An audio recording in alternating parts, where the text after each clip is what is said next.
Hello friends, আমার কিচেনে আপনাদের স্বাগত। আজকে আমি এই ভিডিওটাতে তিলের নাড়ু আর তিলের বরফি রেসিপি আপনাদের সাথে শেয়ার করব। তবে বন্ধুরা, দেরি না করে চলুন ভিডিওটা শুরু করি। সব থেকে আগে এখানে একটা চুলোতে আমি কড়া বসিয়ে নিয়েছি। এতে এবার 3 কাপ মতো, চা খাওয়ার কাপে 3 কাপ মতো সাদা তিল এতে দিয়ে নিলাম। এগুলোকে একদম স্লো আঁচে আমাদের আস্তে আস্তে ভুনে নিতে হবে।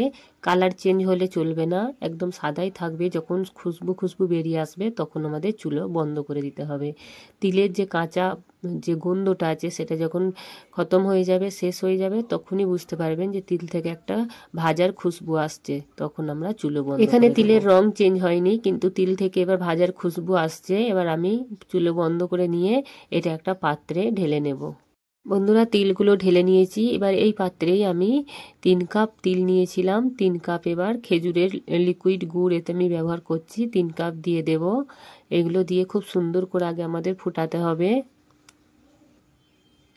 এখানে দেখতেই পাচ্ছেন গুড় আমাদের একদম ফুটে গেছে। এখানে ফুটছে গুড়। গুড়টা হয়েছে নাকি চেক করার জন্য একটা বাটিতে পানি নেব, নিয়ে এইভাবে দেব।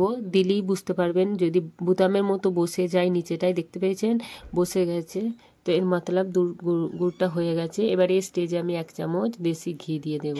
এবার চুলো বন্ধ করে দিয়েছি আমি, দিয়ে খুব সুন্দরভাবে এগুলোকে ঠান্ডা করে নিতে হবে। একদম ঠান্ডা নয়, হালকা গরম থাকবে সেটা মতো ঠান্ডা করতে হবে।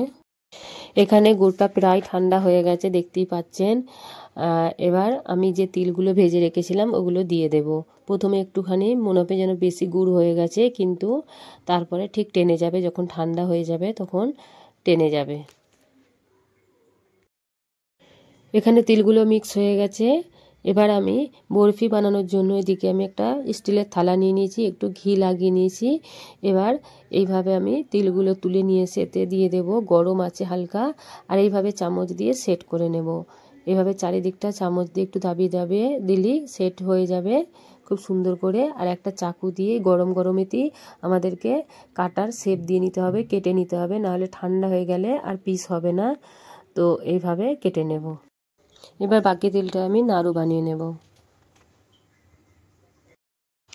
ধ্যান রাখতে হবে নাড়ু বানানোর সময় যতবার নাড়ু বানাবেন ততবার হাতটাকে ধুয়ে নিতে হবে ঠান্ডা পানি দিয়ে। এবারে যে বরফিগুলো বানিয়েছিলাম এগুলো এবার তুলে নেব।